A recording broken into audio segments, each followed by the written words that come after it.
n'oublions pas qu'on est aux portes de la Sologne, ici. Donc, les cervidés, on connaît. Hein. Il y a ce qu'il faut. Mais je crois qu'il y a un endroit qui leur est entièrement consacré. Oui, parce que voilà, si on a envie de rencontrer des cerfs, c'est vrai qu'on pourrait se promener en forêt. Il y a de fortes chances quand même dans la région d'en croiser. Mais le problème, c'est qu'ils sont assez farouches. Ils vont très, très vite s'enfuir. Vous feriez mieux d'aller au château de Beaumarchais. Le château est entouré d'un parc absolument sublime. Et là, il y a tous les cerfs que vous voulez rencontrer. Et en plus, ils sont quand même assez habitués aux visites. D'ailleurs, si vous espérez un jour entendre en direct le fameux brame du cerf, même quand il n'y a pas Vincent, vous pouvez aller là-bas. Vous l'entendrez, on vous expliquera tout. Et vous verrez, les règles du monde sauvage sont parfois très dures, mais pas dans le parc de Beaumarchais. Au château de Beaumarchais, les seigneurs, ce sont eux, les animaux. Et chaque année, les visiteurs se bousculent pour les rencontrer. Geoffrey, l'un des soigneurs de la réserve, prend le volant d'un petit train. Le véhicule idéal pour que les visiteurs profitent de toute l'étendue du parc. Grâce à ce flux quotidien de visiteurs, l'équipe du parc peut ainsi entretenir les espaces dédiés aux animaux et assurer leur bien-être.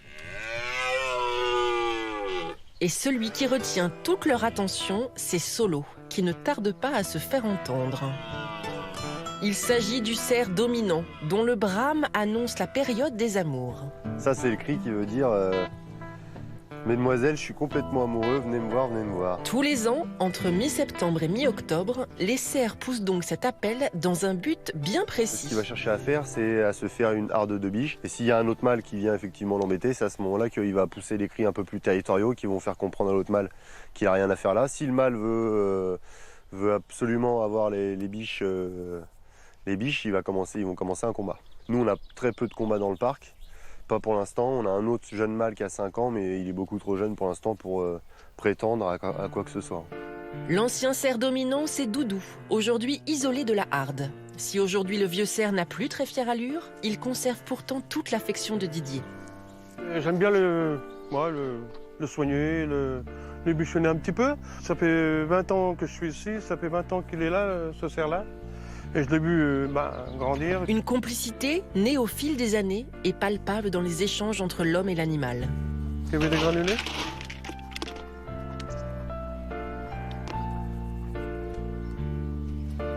Non, c'est pas bon. Pas mince, alors.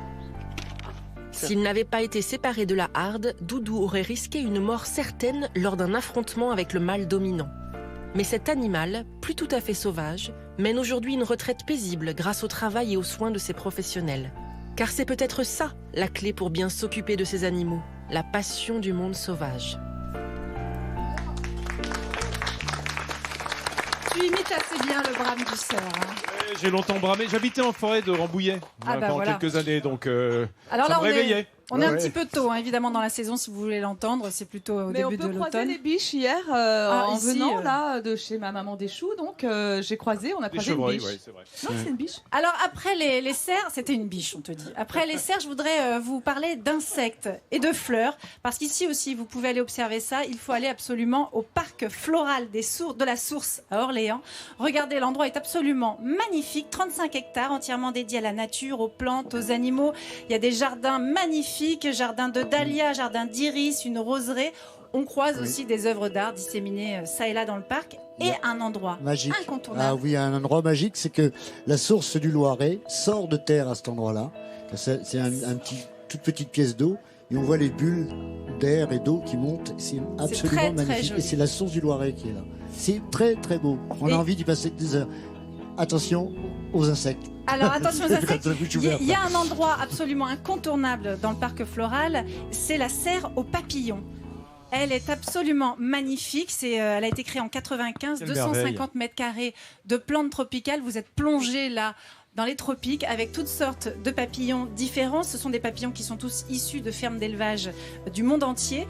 Vous verrez, suivant les saisons, entre une cinquantaine et une centaine d'espèces différentes. Vous allez voir celui-ci, vous le reconnaissez ? Ah oui. C'est le morpho bleu. Le morpho bleu, voilà. Alors, on le voit souvent malheureusement dans des boîtes où il est Bah, naturalisé et il vaut mieux le voir en liberté, c'est merveilleux. C'est beaucoup plus joli. Alors ça c'est magnifique, vous pouvez les observer là et on a de la chance de les voir parce que vous savez qu'aujourd'hui les insectes, quels qu'ils soient, c'est assez difficile parce qu'on a tendance à détruire leur habitat naturel. Or c'est très important de préserver tous ces insectes. Sans les insectes pollinisateurs, pas de fruits, pas de fleurs. Oui, c'est important de préserver cette biodiversité. Alors, comment faire? Eh bien, j'ai décidé d'inviter, j'ai à côté de moi Marie-Des-Neiges de Belfroid. Bonjour. Bonjour. Bonjour Vous Marie. êtes chargée d'études à l'association Loiret Nature Environnement, qui cherche donc à protéger la biodiversité dans le Loiret. Et vous êtes venus avec différents outils qui vont nous aider dans nos jardins à préserver les insectes. Expliquez-nous ça. Exactement. Alors ici, on ne va plus parler de papillons. Pourtant, vous avez tout résumé. Il faut effectivement leur donner de la nourriture, il faut les préserver. Mais ici, on parle plutôt d'autres auxiliaires du jardinier. Alors, je vous ai présenté 4 types de gîtes. Il faut savoir que faire venir la biodiversité dans son jardin, c'est avoir un jardin équilibré, un jardin en bonne santé, avec un certain nombre d'espèces utiles, c'est-à-dire les pollinisateurs, comme vous avez dit, mais aussi, n'oublions pas, les prédateurs de nos ravageurs. Ceux qui essayent de faire pousser des légumes savent très bien que dès que les haricots sortent une feuille, il y a des ravageurs dessus, que nos arbres fruitiers, c'est bourré de ravageurs. Donc, avoir des abris pour tous les prédateurs de ravageurs, c'est ça qui vous donnera un jardin en bonne santé. Moi, tous mes prunus et mes cerisiers ont les premières feuilles entièrement mangées. Dès l'arrivée du printemps. Donc c'est pour les éloigner de nos potagers. C'est pour faire venir, en fait c'est plus simple que ça. On ne chasse pas les ravageurs, on fait venir les prédateurs de ravageurs qui vont contrôler. Et donc vous aurez un jardin équilibré et en bonne santé. C'est plus naturel, donc ici on ne parle pas du tout de produits chimiques, quels qu'ils soient. On refait la nature, fournie, équilibrée avec plein d'espèces. Alors là on a des abris parce qu'il faut à la fois leur trouver un endroit où les préserver. Il y a les abris pour l'hiver. Il y a les abris pour la reproduction. Montrez-nous ceci. Exactement. Alors, on parlait de pollinisateurs. Et les pollinisateurs, on pense tous à abeilles. En fait, il n'y a pas que les abeilles. Il y a beaucoup d'abeilles solitaires, c'est-à-dire des espèces proches de la même famille, mais qui ne se reproduisent pas en colonie, qui vivent seules. Il y a les bourdons. J'adore les bourdons. Très bien les bourdons. Il y a pas mal d'espèces de bourdons. Et qui sont intéressants parce qu'en fait, ils sont actifs à des températures largement inférieures à l'abeille. Ils peuvent sortir très tôt au printemps, même ils sont quand couverts, il fait assez froid. Exactement. Concrètement, il faut nous montrer un peu comment ça. Alors, regardez. Donc, j'ai des abris pour la reproduction, c'est-à-dire les insectes. Les abeilles solitaires vont rentrer dedans, vont s'installer, vont déposer leurs larves. Et ensuite, elles bouchent. Elles rebouchent. Elles rebouchent, c'est ce que vous voyez ici. C'est leur sorte d'enduit de rebouchage. Des opercules, quoi. Voilà. Et la larve va pouvoir se développer tranquillement. Elles ont besoin de ces abris. Exactement. Alors, après les abeilles, il y a également les cirfes. Il y a différents types d'espèces. Alors, vous voyez que j'ai mis des tiges creuses et des tiges pleines. Donc, certaines espèces préfèrent les creuses et d'autres préfèrent les pleines. Ça, c'est en tout cas facile à faire chez soi. Très facile. Vous trouvez des tiges quand vous coupez, vous taillez vos arbres fruitiers, les framboisiers, les sureaux, voilà, vous remplissez. Le triangulaire, là, c'est quoi? Alors, ici, celui-ci. Alors, j'ai donc dans les abris. Alors ça, c'est plutôt un abri pour l'hiver. C'est-à-dire qu'il y a des chrysopes. Les chrysopes sont des insectes dont les larves sont très grosses consommatrices de pucerons. Il faut les aider à passer l'hiver, ces chrysopes. Et donc, si vous leur fournissez ici, vous voyez, c'est une petite maison. Derrière, vous ne le voyez pas facilement, mais il y a de la paille à l'intérieur. Ça veut dire les adultes vont entrer dans les trous et puis vont passer l'hiver à l'abri dans la paille. Visiter, c'est génial. Les chrysopes, c'est la mouche aux yeux d'or. C'est des mouches magnifiques avec des yeux dorés. Est-ce qu'il faut les ensemencer? Enfin, je veux dire, il faut aller chercher les larves. Vous ne faites rien du tout. Vous laissez faire la nature. Vous offrez, en fait, vous essayez de reconstituer quelque chose qui trouve dans la nature quand elle n'est pas entretenue du tout.